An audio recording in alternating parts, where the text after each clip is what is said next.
और एक विषय पे बात करना चाहता हूं कि हमने सांस्कृतिक अधःपतन की एक सीमा तोड़ी है विदेशी भोजन का अंधानुकरण करके।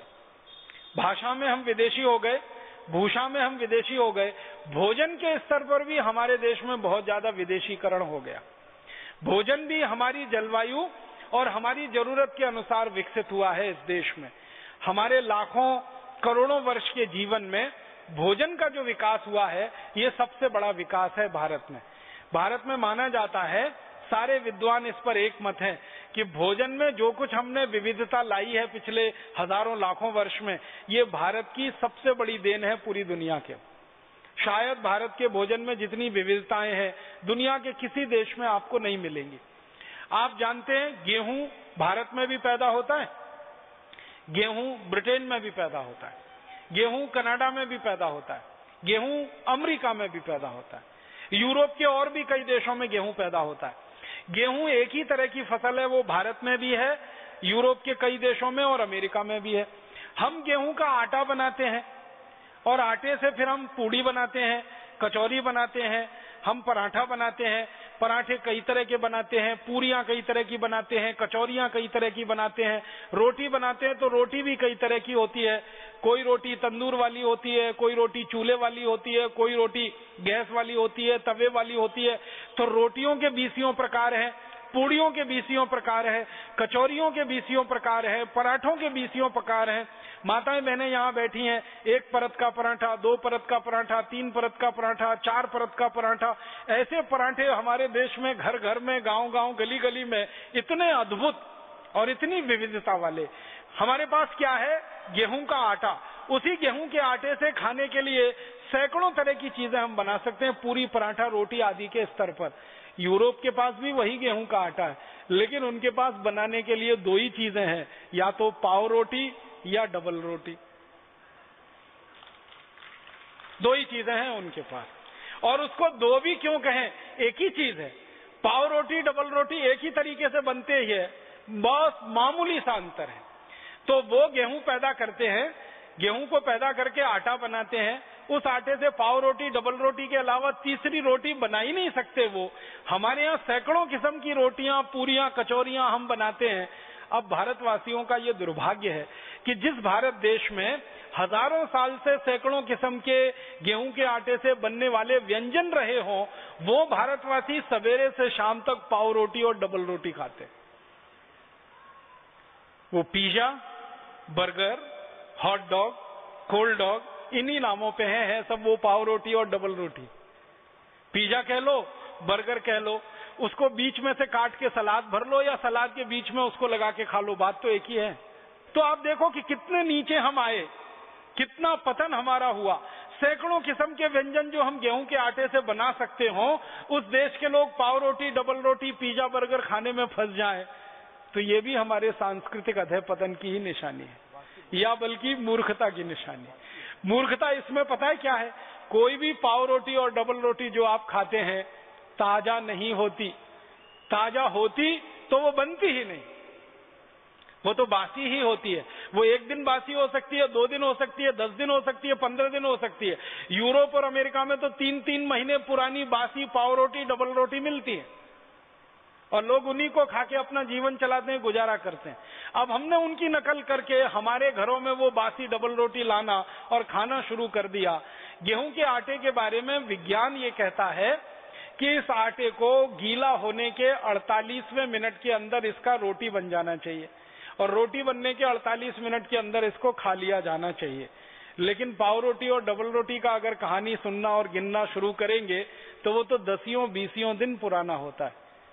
उसको खराब कर करके हम खा रहे हैं और फिर बड़ा शान महसूस करते हैं, अपने आप को बड़ा स्मार्ट महसूस करते हैं। हम पाव रोटी खाते हैं, डबल रोटी खाते हैं, स्मार्टनेस मानते हैं इसमें। अब ये सुपर इडियोसिटी है या स्मार्टनेस है, इसको तय करने की अभी जरूरत है। पढ़े लिखे घरों में, खासकर अंग्रेजी वाले घरों में, इस तरह के भोजन का इतना तेजी से प्रवेश हुआ है कि भारत का विविधतापूर्ण व्यंजन अब उनके घरों से गायब हो गए हैं, बाहर हो गए।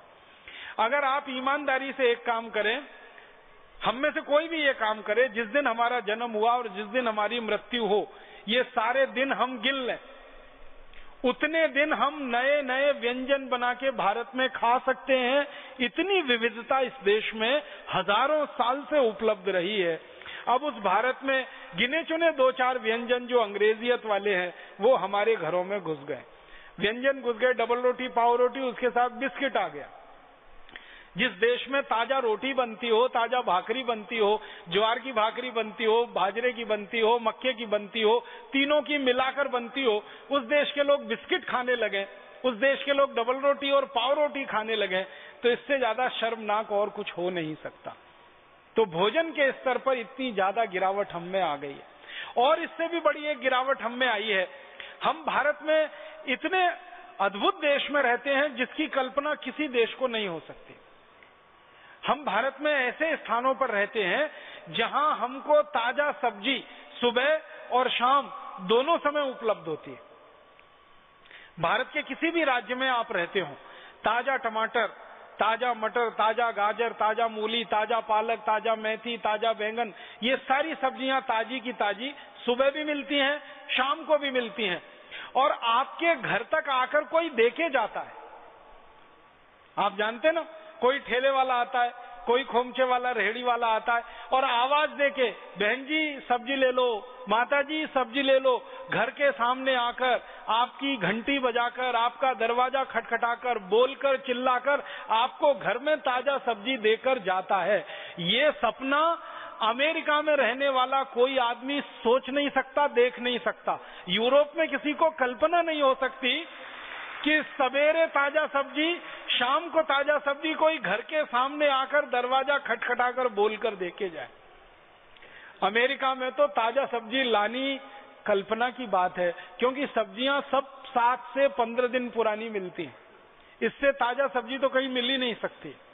कोई कोई डिपार्टमेंटल स्टोर्स में 1-1 महीने पुरानी मिलती है। और सब्जी लानी हो तो 20-25 मील से लेकर 100, 150, 200 मील तक कार चला के जाना पड़ता है, तब थोड़ी सी सब्जी आप ला सकते हैं। यहाँ घर के सामने कोई आपको सब्जी देकर जाता है, और सब्जी ही नहीं देता, आपका हालचाल भी पूछ लेता है। माता जी कैसी हैं, बिटिया आपकी कैसी है, तबीयत ठीक है कि नहीं ठीक है। आप सब्जी लो या ना लो, वो आपके घर की कुशलक्षेम पूछेगा, आप उसके घर की कुशलक्षेम पूछेंगे। माने हमारा उससे आत्मीय संबंध हो जाता है। ऐसा आत्मीय संबंध किसी भी डिपार्टमेंटल स्टोर वाली संस्कृति में हो नहीं सकता। इसकी कोई कल्पना किसी को नहीं। यूरोप और अमेरिका के लोगों को तो कोई ताजा सब्जी उपलब्धि नहीं है, उनके नसीब में नहीं है, क्योंकि उनके देश में होता नहीं है। बाहर के देशों से उनको सब आयात करके लाना पड़ता है। अब मुझे जो दुख होता है, अफसोस होता है, जिस देश में ताजा टमाटर सुबह भी मिले, शाम को मिले, वहां के लोग टमाटो सॉस खाएं जो 2-2 साल पुराना है, पता नहीं 3 साल पुराना है, 4 साल पुराना। जब ताजा टमाटर मिल रहा है, उसकी चटनी बनाकर हम सुबह खा सकते हैं, शाम को खा सकते हैं। हम बाजार में जाएं और Maggi hot and sweet tomato chilli sauce लेके आए, और फिर किसी से पूछे भाई क्या है, तो अंग्रेजी में कहते हैं इट्स डिफरेंट। वो डिफरेंस क्या है? उसमें 3 महीने पुराना सड़े गले टमाटर का रस, ये है डिफरेंस उसका। ताजा टमाटर हम खरीदें 8-10 रुपए किलो मिले, और टमाटो चिली सॉस खरीदें 200 रुपए किलो मिले, ये डिफरेंस है उसका। 8-10 रुपए किलो के ताजे टमाटर की चटनी बना के खाएं, कितना स्वाद आए, और उसमें प्रिजर्वेटिव मिला के जो जहर कैंसर पैदा करने वाले 3-3 महीने, 6-6 महीने, साल-साल भर पुराना टमाटो सॉस खाएं, ये डिफरेंस है। माने मूर्खता की पराकाष्ठा हमने जो है ना लांग ली है। इतना हमारे भोजन में परिवर्तन आया। ताजा टमाटर चटनी की वजह टमाटो सॉस हमारे घर में आ गया। ताजा गेहूं के आटे की रोटी की जगह हमारे घर में महीनों महीनों पुरानी ब्रेड और डबल रोटी आ गई। पहले हमारे घरों में माताएं और बहनें रोज चक्की चलाती थी, रोज ताजा आटा निकलता था। सुबह का आटा शाम को इस्तेमाल नहीं होता था, शाम का अगले दिन सुबह इस्तेमाल नहीं होता था। इतना ताजा आटा खाने वाले लोग हम रहे हैं, इसलिए ये देश बीमारियों से मुक्त रहा है और दवाओं की जरूरत हमको ज्यादा नहीं पड़ी है। जब से हमने आटा सड़ा गला खाना शुरू किया है, महीनों महीनों पुराना आटे की बनाई हुई चीजें खाना शुरू की हैं, और महीनों महीनों पुराने टमाटर का सॉस खाना शुरू किया है, हमारी बीमारियां बढ़ी हैं और चिकित्सा का खर्चा बढ़ा है। घर का बजट तो बढ़ा ही है, बीमारियों का भी बजट बढ़ा है और खर्चा उसकी